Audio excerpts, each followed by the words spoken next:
Krishnamurti in dialogue with Dr. Alan W. Anderson. J. Krishnamurti was born in South India and educated in England.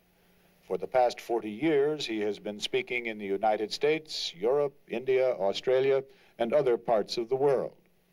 From the outset of his life's work, he repudiated all connections with organized religions and ideologies and said that his only concern was to set men absolutely, unconditionally free. He is the author of many books, among them The Awakening of Intelligence, The Urgency of Change, Freedom from the Known, and The Flight of the Eagle.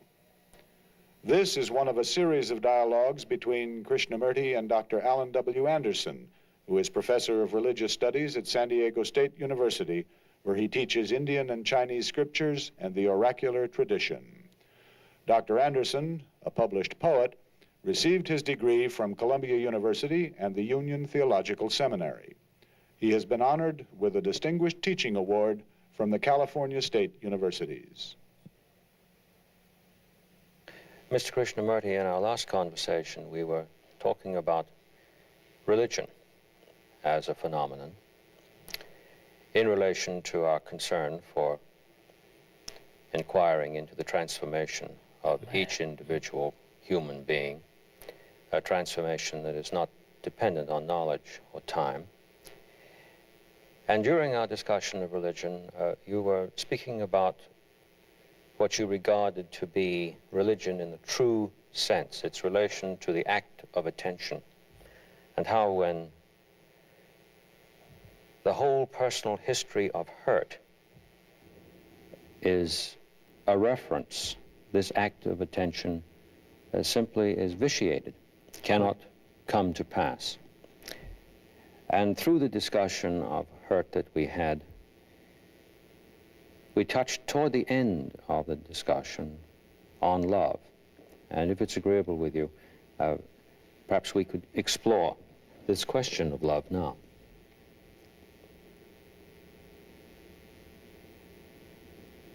So when you use the word explore, are we using that word intellectually, exploring with the intellect, or exploring in relation to the word and seeing in that word the mirror which will reveal ourselves in that mirror? I hope the latter. Yes. Mm-hmm. That is, the word is the mirror. Yes. In which I, as a human being, observing. So the word explore really means observing myself in the mirror of the word which you have used. Mm-hmm. So the word then becomes the thing, not just a word by itself. Right.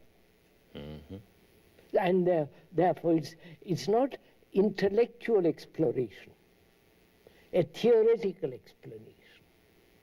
It could be the beginning of a meditation. That's what I want to make quite clear. Yes. That is where I would want to be in relationship to the subject. Mm-hmm.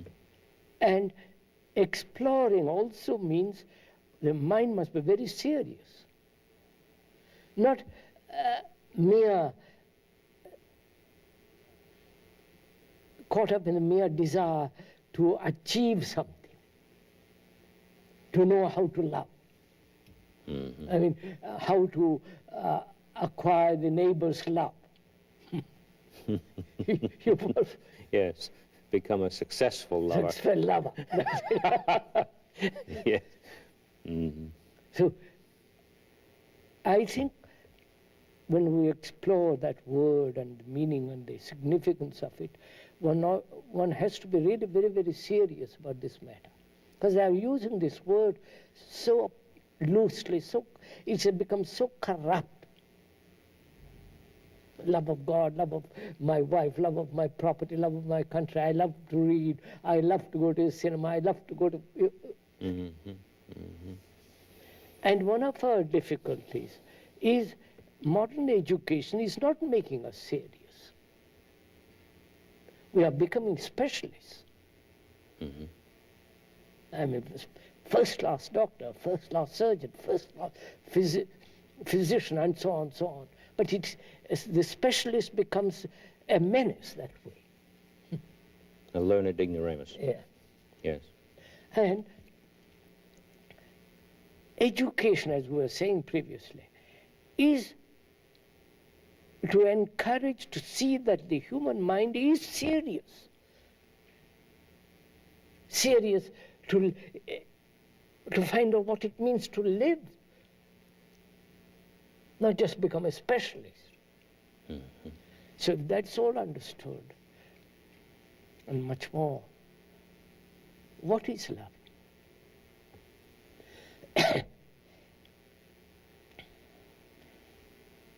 Is love pleasure?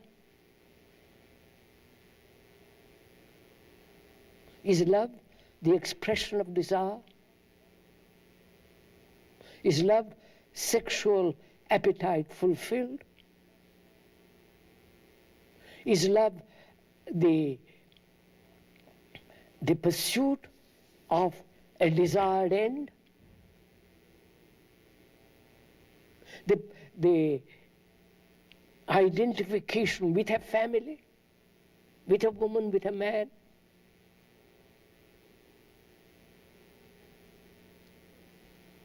Is love a thing that can be cultivated? That can be made to grow? When I have no love, I think about it, I do all kinds of things to it so that I know how to love my neighbor. We sometimes hear the admonition that one has to work at it. Yes. In terms of our conversations up to now, that would be a denial of it. So, is love pleasure? And apparently that it is now. Seems to have been debased to that. I mean, not actually it is that. It's what we call love. Love of God. I don't know what God is. And yet I'm supposed to love Him. And therefore I transfer my pleasures of the world, of things, of sex, to a higher level which I call God. It's still pleasure. So, what is pleasure in relation to love? What is enjoyment in relation to love? What is joy? The unconscious feeling of joy. The moment I recognize joy, it's gone.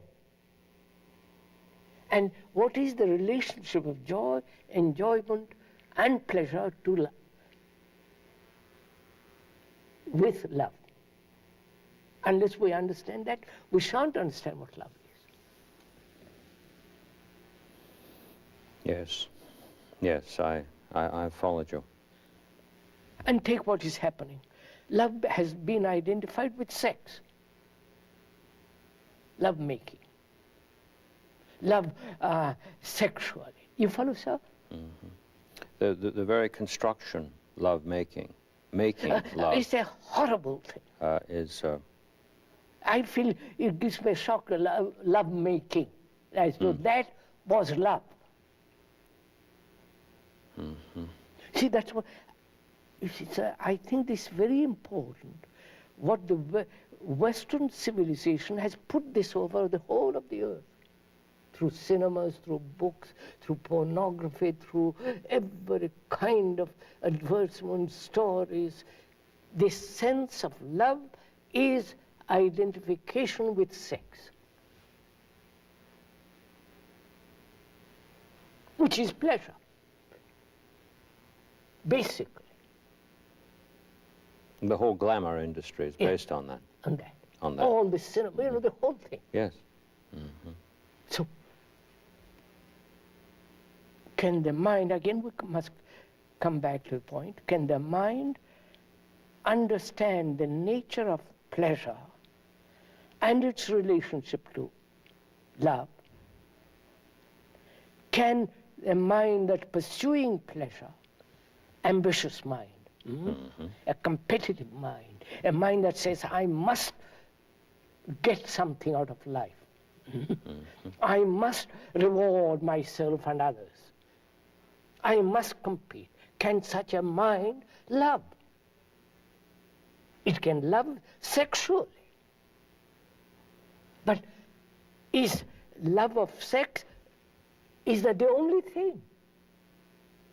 So, and why have we made sex such an enormous affair? Volumes are written on it. Unless really one goes into this very, very deeply, the other thing is not possible even to understand. We can talk endlessly about what love is not, theoretically. But if we use the word love as a mirror to see what is happening inwardly, and I inevitably must ask the question whether it's pleasure in its multiple forms. Can a man who is top executive got to that position through drive, through aggression, through deception, through ruthlessness, can he know what love is?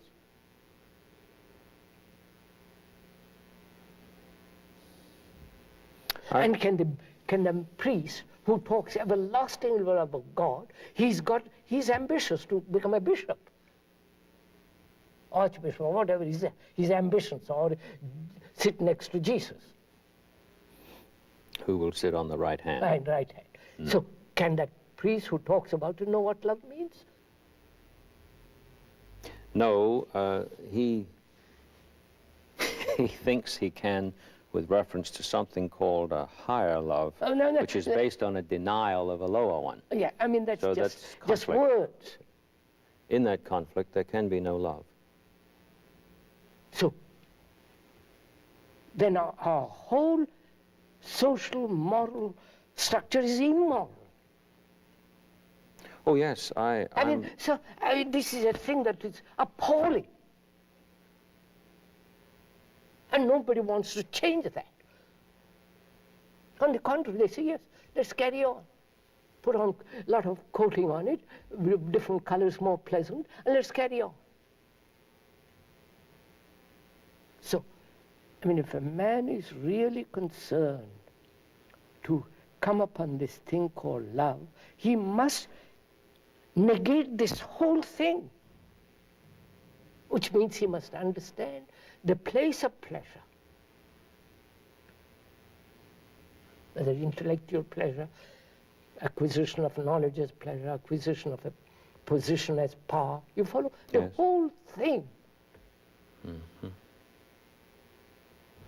And how is a mind that has been trained, conditioned, sustained in this rotten social conditioning, how can it free itself before it talks about love? It must first free itself from that. Otherwise, your talk of love, it's just another word, just no meaning. We do seem, in Western culture particularly, to be very sex-bound. On the one hand, we're threatened with unhappiness if we don't succeed sexually. Yes, that's right. Yet on the other hand, the whole history of clinical psychology focuses precisely on the pathology of sexuality. Of course. As somehow able in itself, as a study, to free us. Yeah. The interrelationship between those two activities, the desire to succeed on the one hand, and the necessity to study what's the matter with the drive on the other, brings about a paralysis. Yeah. So you see, this thing, sex, has become, I don't know, such enormous importance right through the world now. In Asia, they cover it up. They don't talk about it. If you talk about sex, is something wrong. Here you talk endlessly about it. But there, you don't, certain things you don't talk about. You talk about it in the bedroom, or perhaps not even in the bedroom. But you never, I mean, it's not done. And when I talk in India, I bring it out. They're a little bit shocked because a religious man is not supposed to deal with all that kind of stuff. He's supposed to be beyond.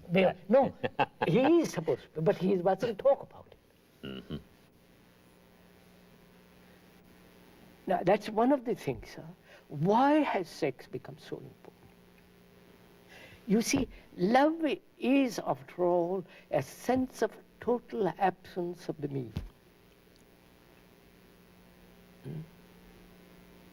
Total absence of the me. My ego, my ambitions, my greed, all that which is me. Total negation of all that. Negation, not brutal denial or surgical operation, but the understanding of all that. When the me is not, the other is. Obviously, it's so simple. So the Christian sign, the cross, I was told, is a very, very ancient symbol, previous to Christian acceptance of that symbol. Yes. It meant wipe out the I. I had never heard of that. Wipe out. Wipe out the I, the me. The I, wipe it out. You understand, sir? Yes, in a non-canonical statement of Jesus, it's written that he remarked that unless you make your up down and your down up, your right, left, left, right, the complete total turning of something upside down that one has been accustomed to do, a 180-degree turn, then one doesn't come to the kingdom of heaven, which of course in his language is not over here to be expected. He said precisely it doesn't come by observation. It's not here, it's not there. It's within one, or in the Greek it doesn't mean in as a locus, but it's a presence. It's a presence, yes. So when we are inquiring into this question of love, we must inquire into pleasure. Pleasure in all its varieties. And its relationship to love, enjoyment to love, real joy, this thing which can never be invited, and its relation to love. So we better begin with pleasure. That is, the world has made sex into an immense thing. And the priests, right through the world, have denied it. Yes. They won't look at a woman. Though they're burning inside with lust and all kinds of things, they shut their eyes. And they say, only a man who is a celibate can go to God. Think of the absurdity of such a statement. So anybody who has sex is damned forever. Then you have to invent some story as to how it was we so-called fell into it. I fell into it, or Virgin Mary. You follow the whole idea? The whole thing. Which is a farce. So why have we made it such a fantastic, romantic, sentimental affair, sex? Is it because intellectually we are crippled? We are second-hand people. You follow, sir? I repeat what Plato, Aristotle, Buddha, somebody said. And therefore my mind intellectually is third rate. Exactly. So it is never free. So intellectually I'm a slave.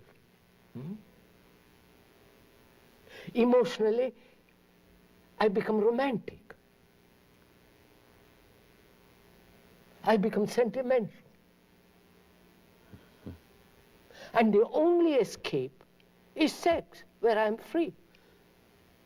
If the woman or the man agrees, if they're compatible and all the rest of it, then it is the only road, only door through which say, for God's sake, at least I am free here.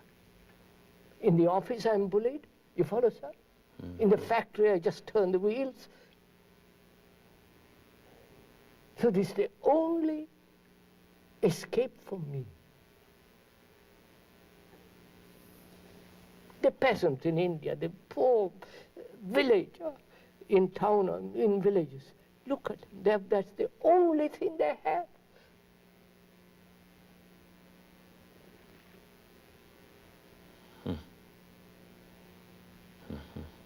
And religion is something, yes, I agree, we should be celibate, we should be all the rest of it, but for God's sake, leave us alone with our pleasures, with our sex. So, if that is so, and it looks like that we're intellectually, morally, spiritually crippled human beings, degenerate, and this is the only thing that gives us some relief, some freedom. In the other fields, I have no freedom. I have to go to the office every day, I have to go to the factory every day, I have to, you follow? Cinema once, 3 times a week, or whatever it is you do. You've got, and here, at last, I'm a man, woman.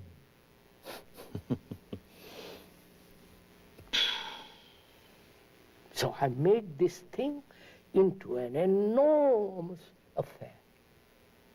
And if I'm not sexual, I find out why I'm not sexual. I spend years find out. You follow, sir? Books are written. It has become an nauseating thing, stupid thing. And we have to also, in relation to that, let's find out what is celibacy. Because they've all talked about it. Every religion has talked about it, that you must be celibate. And they said, Christian will say, Virgin Jesus was born immaculate. You follow it? And the Buddhists, I don't know if I was told of a story that the Buddha, the mother, conceived because she, out of, not human relationship, out of same thing. They don't want sex to be associated with a religion. So, and yet every priest is burning with it. And they said, you must be celibate. And they take a vow of celibacy. I told you the story of that. oh yes, monk. oh yes, yes. A deeply moving story. Yes. And what is celibacy? Is it in there, in your heart, in your mind, or just the act?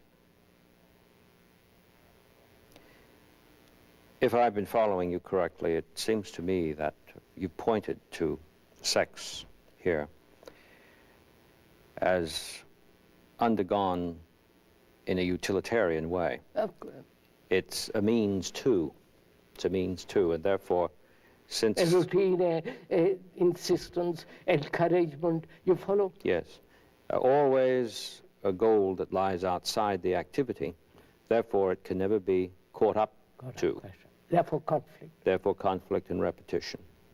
And therefore, what is celibacy? Is it the act or the mind that is chaste?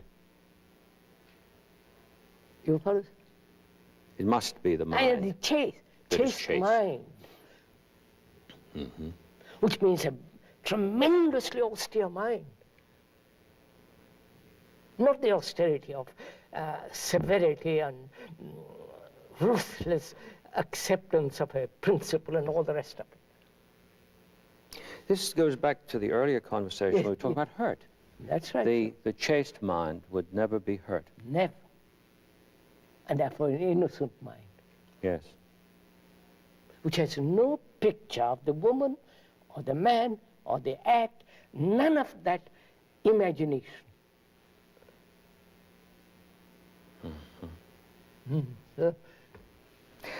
This is very, very fundamental. I know in our conversations that I keep bringing up things that I've read and studied, because that has largely been the occupation of my life. And the thing that moves me so deeply in listening to you is that so many of the things that have been said over the centuries and written over the centuries ought to have been understood in the way that you have been presenting them. We even have a tradition, for instance, in Christian theology, that what is called the fall of man began at the point of imagination. Right? And yet that hasn't been properly understood, it seems to me. Otherwise, had it been properly understood, we would not be in this immense conflict that we're Christians have first invented the sin and then all the rest of it. It has been the cart before the horse. Yes, I do see what you're saying. So can the mind be chaste? Not can the mind take a vow of celibacy and remain and have burning desires, you follow? And we talked about the other day, about desire. We are burning with desire. All our glands are full of it. So, chastity means a mind that has no hurt, no image, no sense of pictures of itself, its appetites, its all. Can such a mind exist in this world? Otherwise, love is not. I can talk endlessly about love of Jesus, love of this, or love of that, but it becomes so shoddy. Because it's love of. Yes. Yes, yes. Love as an activity is not the same as love undertaken as a means. Yes, sir. So love is love pleasure.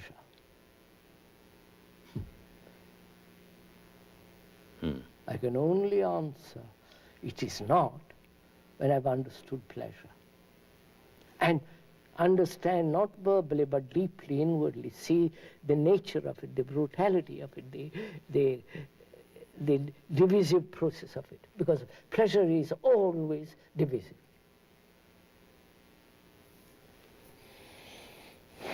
Enjoyment is never divisive. Joy is never dividing. It's only pleasure that's dividing. When you listen to an Arab about the oil, the energy, it is his pride. You follow? You see it in his, and you see it in the ministers, in the politicians. This whole sense of arrogance, of power, and at the same time they talk about love.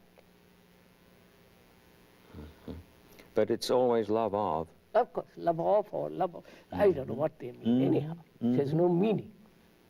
It's a love of my country, and my love is going to kill you. Yes, yes. So, you see, sir, we have to understand this killing too.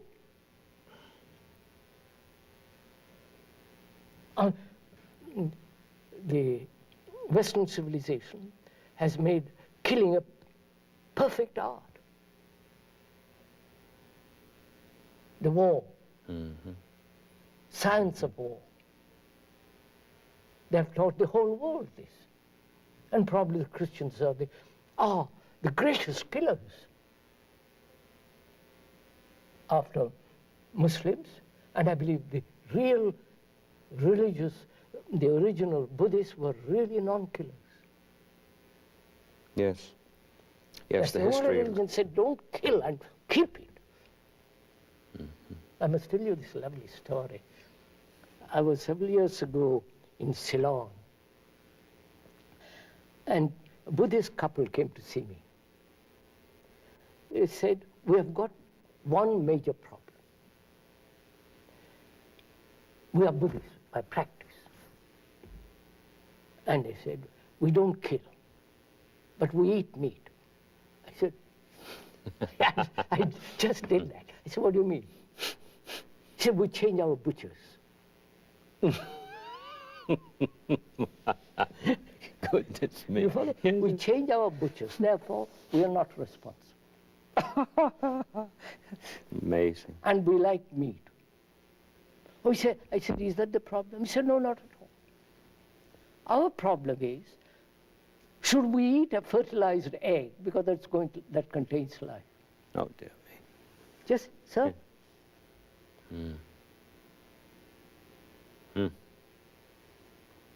So, when we talk about love, we must also talk about violence and killing. We kill, we have destroyed the earth. You understand, sir? Polluted the earth. We have wiped away species of animals and birds. We are killing baby seeds. You've seen on the Oh, I have, yes. how a Deeply. human being can do that. It's deeply shocking. For some woman to put on that fur. And he'll go back and say, I love my wife.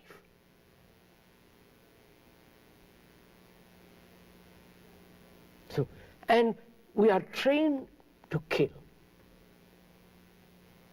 All the generals are there preparing endlessly means of killing others.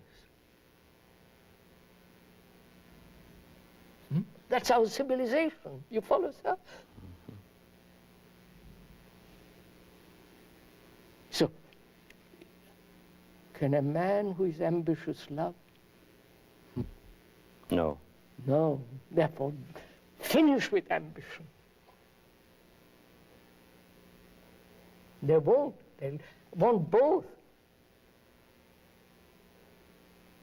Therefore, it means don't kill. Under any circumstance, don't kill an animal to eat. I've never eaten meat in my life. Never. I don't know what it tastes like. Not that I'm proud that I'm vegetarian, but I couldn't do it. And just the killing has become an industry, killing animals to feed human beings. You follow, sir? Yes, it has, right. I was thinking as you were speaking about chastity. And it came to me that the chaste mind would have to be an undivided mind. Yes, sir. Killing and loving. And trying to get them together. And then taking all manner of means to palliate my obvious failure to get them together.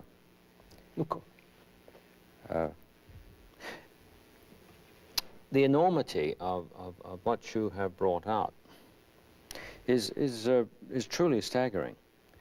And this, I'd like to stay with for a second, if you don't mind. I've been listening very intently. It's that your radical counsel to make this stop Yes, in sir. oneself is so radical that it requires a kind of seriousness Oh, that is not a quantitative relationship No, no. to seriousness. In fact, we don't really understand what that word means.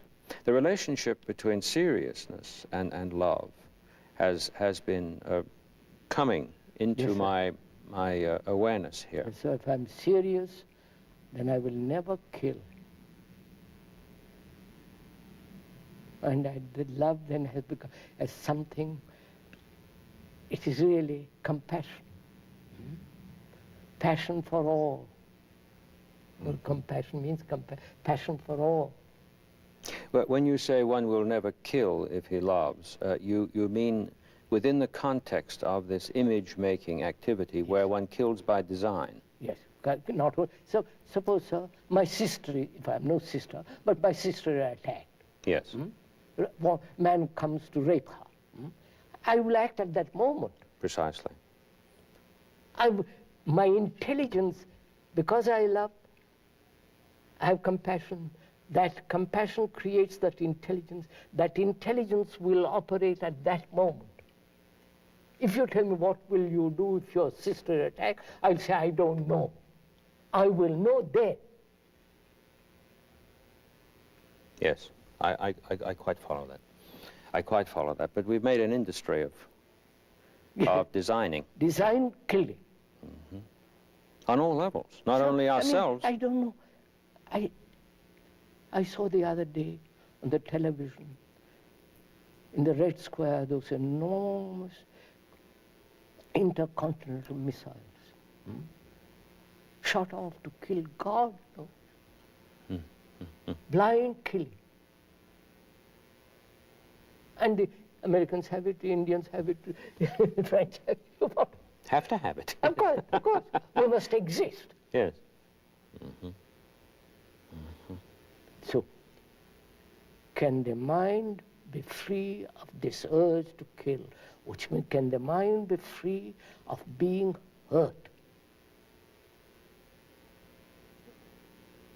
So, when there is hurt, it does all kinds of neurotic things. Is pleasure love? Is desire love? But we have made pleasure desire into love. I desire God. You follow, sir? I must learn about God. You follow the whole thing. God is my invention. My image out of my thought, I have made that image. And so go around in circles. So I must know what enjoyment is. Is enjoyment pleasure? When I enjoy a good meal or a good sunset or see a beautiful tree or woman, whatever it is, at that moment, if it doesn't end, it becomes pleasure. If the mind, thought carries over that enjoyment and wants it to be repeated the next day, it has become pleasure. It's no longer enjoyment. I enjoy, and that's the end of it. William Blake has very, very beautifully, it seems to me, pointed to this. And, of course, he was regarded as a madman, as you know. I might not remember the words precisely, but I think part of his little stanza goes, "He who kisses a joy as it flies lives to see eternity's sunrise." Yes. It's the joy that he kisses as it flies, not the pleasure, No. and it's as it flies. And what you said is that if he won't let it fly, holds it, And then we've fallen out of the act of then joy pleasure, yes, into this pursuit of pleasure. endless, repetitive in the end, mournfully boring thing. And I called think, pleasure. sir, that is what's happening in this country as well as in Europe and India. It's primarily in this country. The desire to fulfill instantly.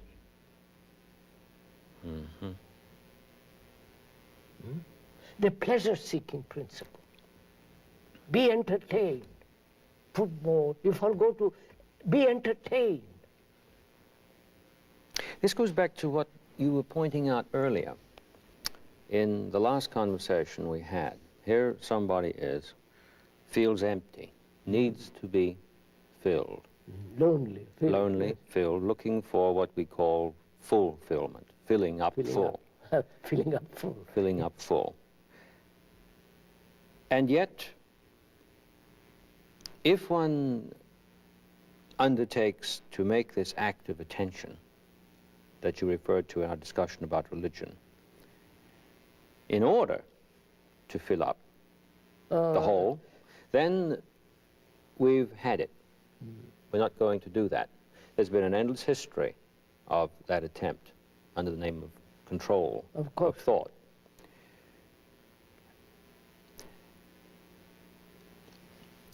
It would seem that if one doesn't begin in love, he will not make this act of attention in a non-utilitarian way. Yes. He simply will Non-utilitarian. make it in a utilitarian, if he doesn't begin It's not of in the love. marketplace, quite. And that's why in one of the very early conversations we had, I take it, you said that the start is the end. Yeah. The beginning is The beginning is the end. First step is the last step. The first step is the last step. Quite right. What I've been thinking about all through our conversation so far is what is involved in, the word involved I don't like. What must one do? Well, that's no good either. There is something, we're speaking about an act that is a radical end to all this nonsense that's been going on, which is terrifyingly destructive nonsense. I know, sir. There is the doing of something. That is the seeing of all this. And Sir. you've said the seeing is the doing, is the act. As I see danger, I act. I see the danger of the continuity of thought in terms of pleasure. I see the danger of it, therefore I end it instantly. If I don't see the danger, I carry on. If I don't see the danger of nationality, I'm thinking that's very simple, I carry on.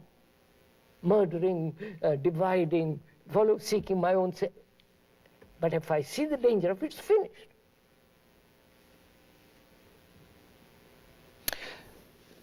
May we relate here, just for a moment, love to education? Yes, yes. As a teacher, I'm Yes, sir. immensely concerned in this. So what we have been discussing in our dialogue for the last week and now is part of education. Of course it is. It isn't. Education is there, and it's educating the mind to a different thing. I'm thinking of the student who sometimes comes to the teacher and says, I simply must change my way of life. That is, once in a while you'll find a student who is up to here, I know. really had it, as we say. The first question they will usually put to you is, what must I do? Now, of course, that's a trap. In following you, I've come to see that with much greater clarity than I observed it for myself before. Simply because they're looking for a means when they say that.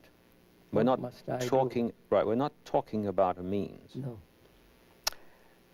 Means is the end. Quite. I'm thinking of the history of Christianity in this. You've got the question, what must I do to be saved? The answer is believe on. On, yes. And then the poor person is stuck with what this means and ends up believing in belief. Yes, believing, quite. And that, of course, is abortive. The student comes and says, what must I do? Now, in our earlier conversation together, we reached the point where the teacher and the student were talking together. Yes. We're doing that we're now. doing this now. I'm not your teacher, but we are doing that now. Well, no, I understand in our conversations that is not your role, but I must confess that it has been working out in this order, because I have learned immensely.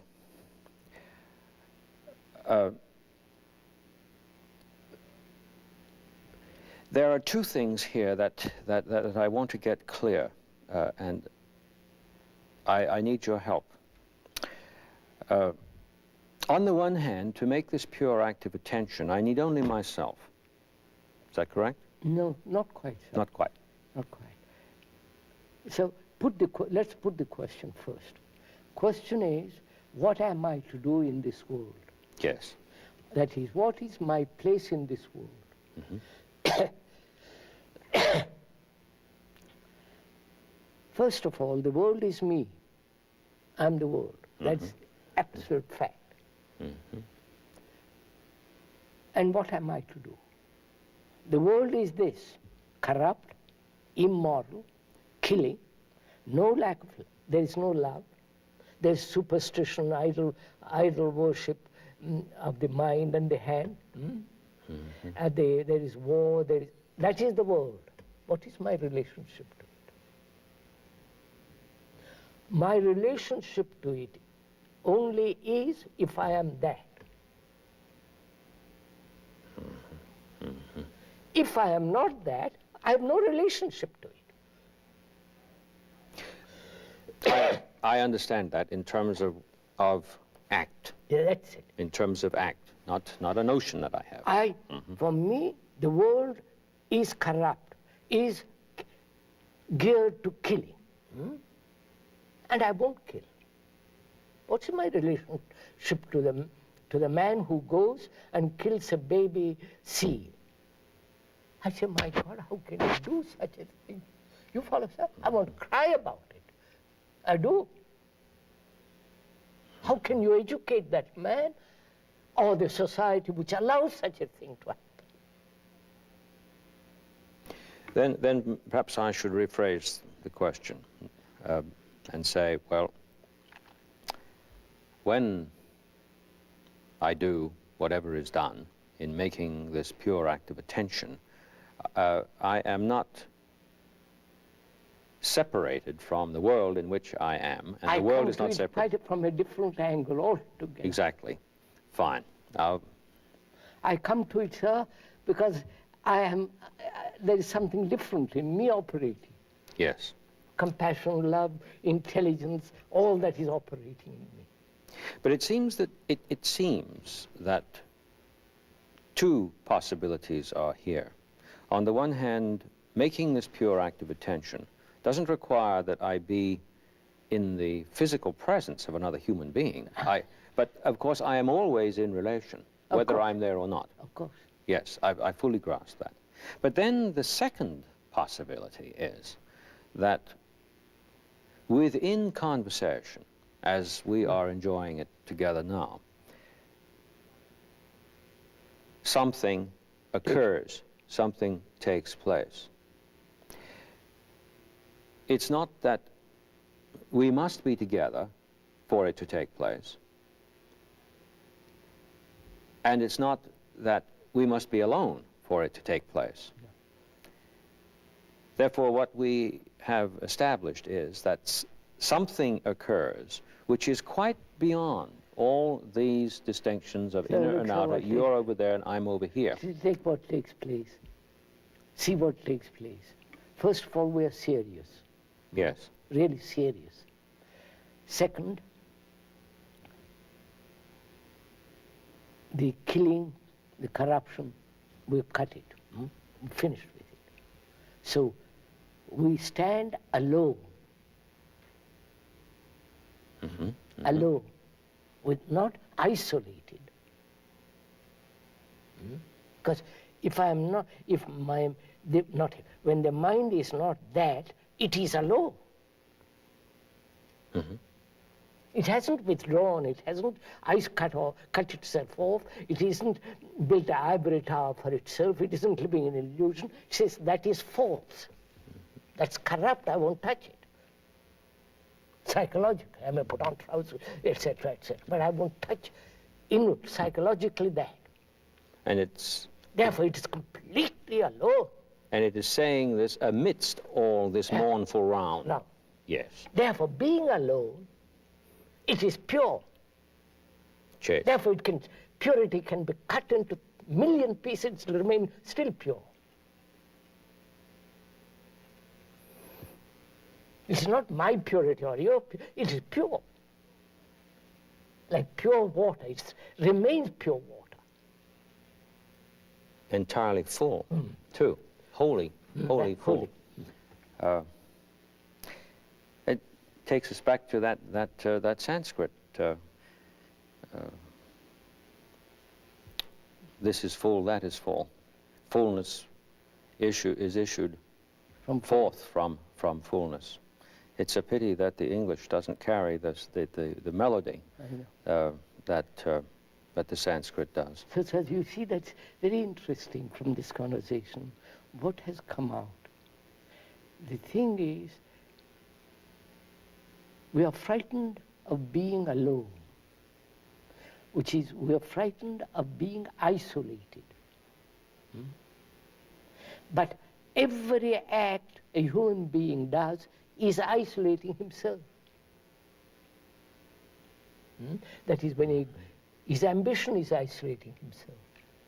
When he is nationalistic, he is isolating himself.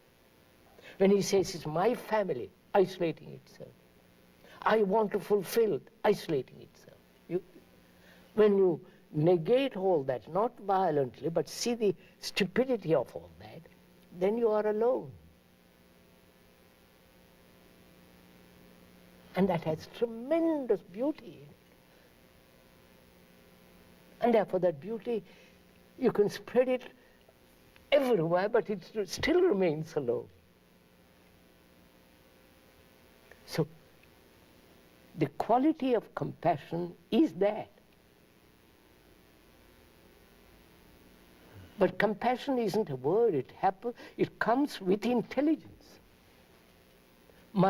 This intelligence will dictate if my sister is attacked at that moment. But it's not intelligence. Say, what will you do if? Such a question and an answer to that is unintelligent. I don't know. Oh yes, I'm following you precisely. But it is unintelligent. Say, but I'm going to prepare to kill all those people who are my enemies.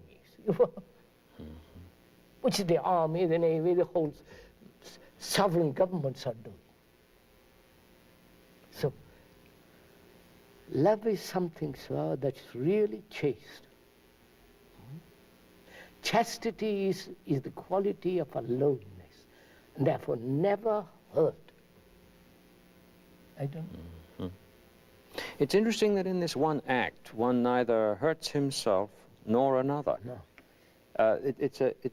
It's a total abstention from hurt. So, wait a minute. I have given you all my money because I trust you. And you won't give it. I said, please, give me a little of it. You won't. What shall I do? What is the act of intelligence? You follow? Act of affection, act of compassion. That's it. What will it do? You follow my question? A friend of mine, during the Second World War, he found himself in Switzerland. He had quantities of money, plenty of money.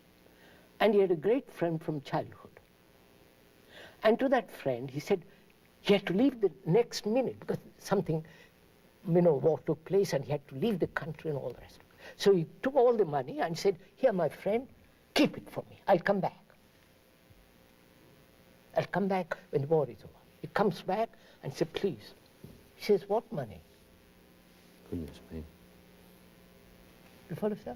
So, what should he do? Not theoretically. You're put in that position. You give me something. You entrust me with something. And I said, yes, quite right. You give me now whistle for it. What is your responsibility? Just walk away? No, if there were a means to recover it, then that would be done upon the instant. Intelligent. Intelligence would take over. Therefore, and that's what I'm saying, love is not forgiveness.